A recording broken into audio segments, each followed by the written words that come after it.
Shanks affronte Luffy pour lui voler le One Piece. Là, c'est un petit peu les problèmes. Hein. Shanks affronte Luffy, on verra ce que ça va donner. C'est parti.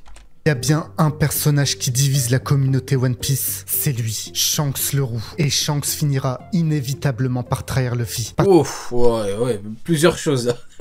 Bon, déjà, il va lui voler le One Piece, déjà, c'est une dinguerie, Shanks. Du coup, c'est un voleur. Bon, bah écoutez, on verra. Mais un perso qui divise, oui et non. Faut être honnête, il y a que les fans de Mid et les fans aigris de cet infâme personnage qui est Mid qui disent qu'il est controversé. Shanks n'est pas du tout controversé. Hein. Concrètement, même les fans des Amiraux ont compris que Shanks était un être exceptionnellement fort. Où est-ce que je veux dire? Donc non, il n'y a que les fans de Mid. Ils sont aigris. Vous voyez, je les vois comme des petits bonhommes aigris qui sont dégoûtés parce qu'ils veulent que Mihawk soit au-dessus de lui. Mais non, ça n'arrivera pas. Parce que Shanks s'apprête à voler le One Piece. Parce que ce qui est écrit là, ce n'est pas « il est temps de passer à l'action », mais bel et bien « il est temps d'aller le voler ». Mais Wow. Comment ça, c'est Google Traduction, ça? Japonese, French, allons-nous le voler bientôt? Comment ça? Faut pas utiliser Google Traduction, frérot. Montons le temps, essayons de comprendre. J'espère que t'as pas basé ta vidéo sur... Ouais, je suis un petit peu perplexe, là. J'espère que t'as pas basé ta vidéo sur une... trad de Google, hein. Prendre comment et pourquoi Shanks n'attendait qu'une seule chose depuis le début, l'éveil du Gear 5. Autrement dit, le retour de Joy Boy. 39 ans plus tôt, Shanks est retrouvé dans un coffre par Roger. Et vous... Ouah, les flots, regardez-moi ces patrons. Ils sont là. C'est eux les vrais méchants, les mecs. C'est eux les pirates violents. C'est eux les puissants. Vous verrez, on va décortiquer leur relation à tous les deux. C'est ça la fameuse strat du jeudi. C'est ça, les défenseurs de Mid et de Kizaru, ils aiment trop utiliser les trucs de Google Traduction comme ça, vous voyez, ils aiment trop prendre un truc en japonais, vous voyez, il y a 3 pixels, ils prennent leur téléphone, il faut hop, capture d'écran, enfin photo, Google Traduction, non les mecs, c'est pas comme ça qu'on lit One Piece. Honnêtement, c'est un peu regrettable de lire One Piece comme ça. C'est bien plus... Bon, lui, pour le coup, il se base pas sur ça pour des rapports de force, hein, mais ceux qui le font essentiellement pour ça, c'est ridicule. Enfin, où est-ce qu'on va, les mecs? Étrange qu'on pourrait le croire. Mais avant de parler de la relation Roger-Shanks, je me dois avant tout de parler de la relation Roger-Riley. Tout le monde s'accorde à dire que... Le célèbre Riley. Riley est le bras droit de Roger. Évidemment, c'est un fait. Riley est le bras droit de Roger. Et donc, s'il y a bien quelqu'un qui sait tout de Roger, c'est Silver Riley, n'est-ce pas? Eh bien non. C'est difficile à croire, mais Riley n'était rien de plus qu'un pion dans l'échiquier géant. Hein? Eh bien non, c'est difficile à croire, mais Riley n'était rien de plus qu'un pion dans l'échiquier géant de Roger. Et si vous pensez que la... frérot, t'es en train de me tendre là. Comment ça, Riley qui a pleuré à la fin quand son capitaine lui a parlé? Comment ça, c'est un pion dans l'échiquier? Ah frérot, je veux bien que Shanks soit un voleur, mais... Riley... Ah oui, après peut-être que Riley est un pion, oui.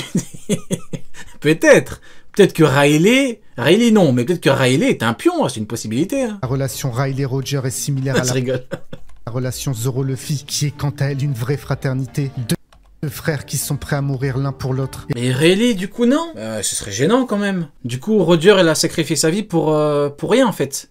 Enfin, alors que c'était un mec méchant, un mec bizarre. Ouais, j'aime pas trop l'idée. Eh bien, vous avez tout faux. Silver Riley risquerait sans doute sa vie pour Roger. Mais est-ce que le contraire est vrai? Est-ce que Roger risquerait sa vie pour celle de Riley? Pas du tout. De tout ce qu'on a pu voir de Roger, il est un pirate. Un vrai pirate. Sans foi ni loi. Garp l'a décrit comme étant un être... Qui l'a décrit comme étant un pirate sans foi ni loi? Qui? Il est un pirate, un vrai pirate, sans foi ni loi. Garp l'a décrit comme étant un être terrible. Ah mais après frérot, si tu te bases sur le gros bâtard, si tu te bases sur les mots de l'horrible Iron Parp, on va pas aller loin. Je rigole. Non, je rigole, j'abuse. Capable des pires horreurs. Un homme égoïste qui peut perdre patience à tout. Oui, si tu vas à l'encontre de... Enfin, si tu... Justement, Garp dit si tu embêtes ses amis. Donc c'est un peu paradoxal. Il a dit, il devient vraiment énervé, il peut s'échanger en véritable démon si tu insultes ou tu attaques ses amis. Donc, non. Et Garp, justement, il dit bien qu'il a déjà anéanti une armée parce que quelqu'un avait insulté un de ses Nakama. Donc, non.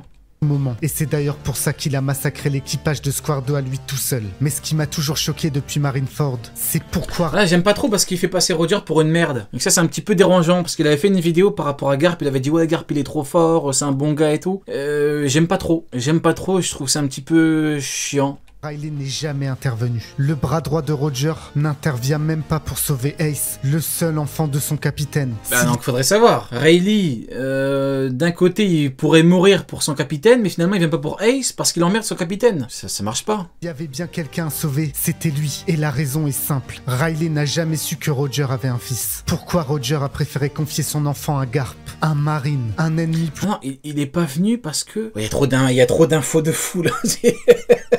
Il y a trop d'infos de fou. Donc Riley est pas venu parce qu'il ignorait. Ok, malheureusement on a eu comme info que Riley est au courant, mais bon, soit, on va dire qu'il avait pas eu d'infos. Mais moi, pour moi c'est surtout parce que sinon la marine aurait perdu plutôt facilement. Kudaki des rois, tu couches tout le monde, donc c'est un petit peu compliqué. C'est dommage, mais bon, c'est ça. Hein, faut faire avec, les rapports de force de l'auteur. Hein, il pouvait pas ramener Riley, c'est techniquement impossible. Hein. Concrètement, on l'a vu 1000 fois. Du coup, ouais, en fait, pourquoi il l'a donné à Garp? Parce que Garp est justement un marine qui pouvait protéger son fils de la marine. Bon, après, c'est vrai qu'il a donné à des brigands parce que Garp est con, mais bon. Plutôt qu'à Riley, il aurait très bien pu demander à son bras droit de partir à la recherche d'Ace et de le prendre sous son aile. Non, il peut pas, justement, c'est un pirate, Riley. C'est un pirate qui était recherché, et puis c'est compliqué. Des fois, quand tu dois protéger quelqu'un et combattre, tu peux pas, donc non. Mais non, Roger n'a jamais considéré Riley comme son ami, mais plutôt comme un partenaire. Riley, le bras droit de Roger, n'est même pas présent à l'exécution de son capitaine. Et quel est le rapport avec Shanks? Parce que Roger a utilisé Riley, un être capable de maîtriser ça me fait mal au cœur, là, frérot. Là, déjà que... Là, frérot, tu me fais extrêmement mal au cœur. Cette phrase est... Il a utilisé Riley. Qui des rois, un être extrêmement... Heureusement que tu dis pas Riley, hein, mais utiliser Riley. Puissant pour l'amener au One Piece. Oui, Riley n'est qu'un pion de plus. Oh là là... Indigne de savoir la vérité sur le fils de Roger. Indigne de connaître le plan global de Roger. Oh là là, indigne. Il a quand même dit qu'il connaissait toute la vérité, qu'il pouvait tout raconter au Mugiwara quand même. Il est pas indigne, c'est chaud. Oui, Roger a un plan et il s'est assuré de le partager avec le seul qu'il considère digne et capable de l'exécuter. Et comme je l'ai dit tout à l'heure, Roger et Shanks ont une relation très spéciale. On peut dire qu'ils sont comme père et fils, mais ça va plus loin. Une relation de maître et élève. Et Roger a très bien fait son travail. Un enfant béni dans un coffre, un signe du destin. Un enfant surdoué, capable de maîtriser le haki comme personne ne l'a fait auparavant. Même pas Roger lui-même. Même pas Roger lui-même. Donc Shanks c'est un meilleur haki des rois que Roger, le roi des pirates, qui a battu Xebec. Frérot, tu exagères un petit peu. Meilleur disciple que Shanks. Et en parlant de lui, regardez à quel point il est excité à l'idée de trouver le One Piece. Et même si Baggy tombe malade à l'approche de l'île de Laugh Tale, Shanks est formel. Il ira lui aussi chercher le One Piece avec son propre équipage. Et bizarrement, après avoir revu Roger, Shanks se change complètement d'idée. Il n'est pas prêt. Il n'est peut-être pas digne du One Piece. Shanks rencontre Roger juste après qu'il ait visité l'île ultime de Laugh Tale. Une conversation aura lieu entre les deux. Conversation dont on n'a aucune idée, mais on peut déjà observer une chose. Oden a tout entendu. Il est même surpris. Qu'est-ce que Roger a bien pu dire à Shanks? Je suis mort. Riley, pour lui, c'est une giga merde. Il nous vend Riley, c'est pas juste un pion. Hein. Là, voilà, là, il nous vend Riley comme si c'était Kizaru. Voilà, concrètement, là, il est en train de pisser ouvertement sur Riley comme si c'était ce vulgaire Kizaru. Non, c'est Riley, le seigneur des ténèbres, second du roi des pirates. À la fin, le roi des pirates, il lui a parlé, carrément, il a pleuré. Alors que c'est le seigneur des ténèbres plutôt, il a pleuré carrément. Tellement qu'ils avaient une relation. Et même, Roger, il lui a dit, je ne mourrai pas, camarade. Ah non, c'est chaud quand même de dire ça. Pour qu'il se mette à pleurer comme ça. La première hypothèse voudrait qu'il lui a tout simplement annoncé qu'il s'apprêtait à se rendre aux mains de la marine. À se sacrifier pour lancer l'ère de la piraterie. Et il serait logique que Roger annonce ça en premier à Shanks. Tout simplement parce qu'il le considère comme son fils. Et ça expliquerait aussi la réaction d'Oden. Lui aussi surpris d'apprendre que son capitaine compte se rendre. Et cette hypothèse est selon moi vraie. Effectivement, Roger a annoncé sa mort imminente à Shanks. Et c'est bien ce qui l'a fait pleurer. Mais ce n'est pas la seule chose qu'il lui a dit. Roger a donné à Shanks un ultime ordre. Attendre le retour de Joy Boy. Et comme Roger l'a déjà dit, Donc il doit attendre le retour de Joy Boy pour voler le One Piece qui était sous les yeux de Roger sur Laugh Tale. Non, ça cache quelque chose d'autre. Et plus précisément 25 ans trop tôt. Pour ils ont vraiment des voix de Golemon, les monstres là.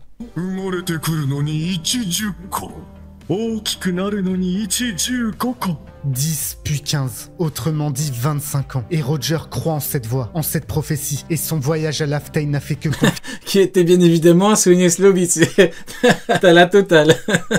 Roger, il a demandé à Shanks d'attendre pendant 25 ans le retour de Joy Boy, parce qu'il arrivait trop tôt pour voir le One Piece, qui est bien évidemment Soigné Slobby. Affirmer ce qu'il pensait déjà. Quelqu'un qui le surpassera naîtra dans 10 ans. Et c'est bien là la dernière mission que Roger a confiée à Shanks. Non seulement il doit attendre le retour de Joy Boy, mais en plus de ça, il doit le trouver. Trouver qui est Joy Boy. Et pour ça, Shanks va devoir devenir beaucoup plus fort. Il va devoir ruser. Il va devoir manipuler. Reprenons les mots des 5 anciens. À chaque ère, le gouvernement mondial a tenté de mettre la main sur le Gomu Gomu no Mi. Et pas une seule fois cela a réussi. C'est comme si ce fruit du démon essayait d'échapper à notre emprise. Les Zoan ont chacun une volonté propre. Le guerrier de la libération, aussi connu sous le nom de Nika, le dieu soleil, une volonté propre. Et si Shanks savait que depuis le début, le Gomu Gomu no Mi était en fait le modèle Nika. Et si Shanks avait, depuis la mort de Roger, décidé de trouver Joy Boy. Et même si l'on ne connaît que très peu des aventures que alors lui, ok, oui, là pour le coup, pourquoi pas, il était peut-être au courant.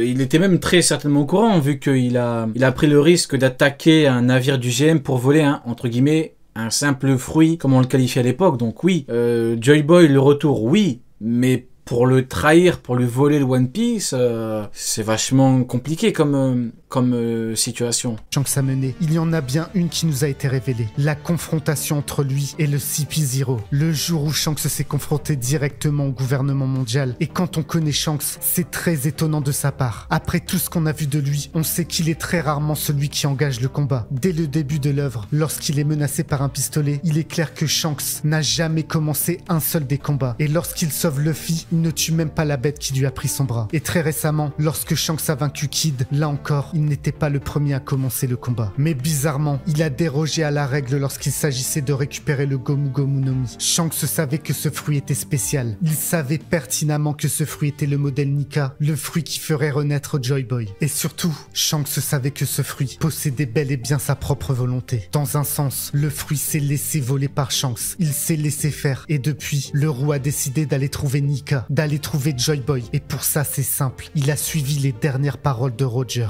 D'ici 10 ans, un enfant va naître. Et cet enfant surpassera Roger lui-même. Mais alors, quel est le moyen le plus facile pour Shanks de trouver cette... La question, c'est pas quel moyen, c'est quel intérêt. C'est ça qui m'intéresse. Je comprends pas trop l'intérêt, parce que si c'est juste voler le One Piece, bon bah le One Piece était devant Roger. Mais si c'est une mission de Roger pour Shanks, à la limite, la théorie aurait été un peu plus intéressante s'il avait dit que Shanks était parti dans une quête individuelle. Vous voyez? Mais le problème, c'est que ça gâche tout de dire que Roger était de mèche, qu'il se sacrifiait pour ça, et que Rayleigh était un pion, que Rayleigh limite est un Golemon. Ça sort un petit peu de la théorie, c'est dommage, hein, parce que tu nous dis que Shanks, en fait, il a une personnalité de fou et tout. Voilà, ou peut-être tu mets une double comme Diavolo dans Jojo. À la limite, tu pars sur un truc comme ça, mais...